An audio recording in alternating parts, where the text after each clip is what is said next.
Sir ভালো আছেন?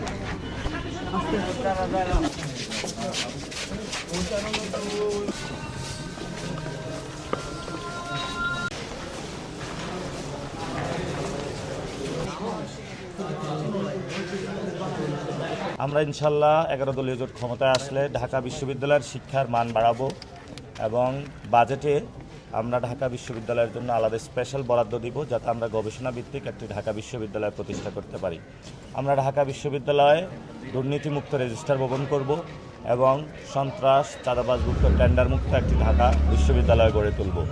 আমরা শিক্ষার্থীদের যে আবাসন সংকট রয়েছে সেগুলো আমরা সমাধান করব, ওনাদের যে খাদ্যের সমাধান রয়েছে সেগুলো ইনশাল্লাহ সমাধান করব এবং শিক্ষার্থীদের যে চাকরিতে যে বৈষম্য হচ্ছে সেই বৈষম্যের সমস্যার সমাধান করব। আমরা সাথে সাথে অনেকে টিউশনি করে চলে, সে সময় আমরা ফ্রিল্যান্সিং ইনস্টিটিউটের ব্যবস্থা করব, সেখানে যাতে তারা সুযোগ সুবিধা গ্রহণ করে পড়াশোনা চালিয়ে যেতে পারে।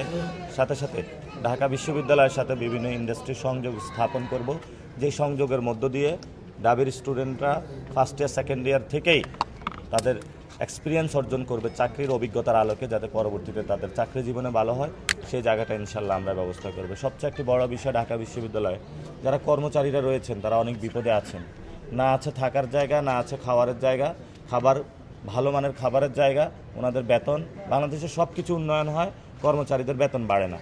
মাত্র 30% টাকায় জমির মালিক হয়ে নতুন বাংলাদেশের গড়ে তোলার স্বপ্ন দেখা বাংলা বসতি।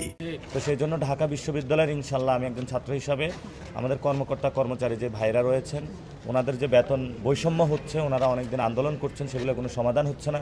ইনশাল্লাহ আমি এগুলো নিয়ে কথা বলবো, সমস্যা সমাধানের চেষ্টা করব, আমি ওনাদের পাশে থাকব। আমাদের তো পরিবহন সেক্টর মাফিয়া সেক্টর চালায় ঢাকাতে, শুধু ঢাকা বিশ্ববিদ্যালয়ের না, আপনি উত্তরা রওনা দেন, মিরপুরে রওনা দেন, ঢাকা যে লক্কর জক্কর বাস, এগুলো তো গণ অভ্যুত্থানের পরে উঠার কথা, উঠে নাই তো। কারণ এই যে বিএনপির যে শিমুল ভাই আছে, মির্জা আব্বাস ভাই আছে, আরও অনেকে আছে, নাম ধরে বলতে পারি, তারা এই পরিবহন সেক্টরের নিয়ন্ত্রণ নিয়েছে। ওনারা খুব আমার শ্রদ্ধেয় বড় ভাই, ওনাদের সাথে আমার কথাবার্তা হয়, ভাই আপনারা রাগ করবেন না, কিন্তু মানুষের সমস্যার সমাধান থেকে আপনাদের একটা উত্তরণ খুঁজে বের করতে হবে। ইনশাল্লাহ আমরা আসলে ঢাকার লক্কর জক্কর বাসগুলো উঠায় আমরা ভালো বাস নামাবো এবং যারা ওইখানে বাসগুলোতে হেল্পার আছে, ড্রাইভার আছে, আমরা তাদেরকে লাইসেন্সভুক্ত করব এবং সরকারি অধীনে নিয়ে এসে ঢাকা একটা সুন্দর ট্রাফিক ব্যবস্থার মধ্য দিয়ে পাবলিক সার্ভিস দিব, যেখানে হবে সবাই পাবলিক পরিবহনের মাধ্যমে চলাফেরা করতে পারবে ইনশাআল্লাহ। যে আমরা এটা আসলে লাইসেন্স করে দিব, বিশ্ববিদ্যালয় প্রশাসন রেজিস্টার থাকবো, বিশ্ববিদ্যালয়ের প্রশাসনের সমন্বয়ে সহযোগিতা নিয়ে। বিশ্ববিদ্যালয় কিন্তু স্বায়ত্তশাসিত প্রতিষ্ঠান, ফলে এখানে কি করবে এটা বিশ্ববিদ্যালয় নিয়ে থাকে। আমরা ওনাদের কাছে মেসেজগুলো পৌঁছাবো, যে সমস্যাগুলো, এবং সহযোগিতা করব, সমন্বয় করব। সাথে সাথে মেয়েদের এই যে বিভিন্ন হলে যায়, যে সুফিয়া কামাল হল এবং ওইদিকে নিউ মার্কেটের ওইদিকে, ওদের নিরাপত্তা নিশ্চিত করব, যাতে হলো তারা সহজেই নিরাপদে চলাচল করতে পারে।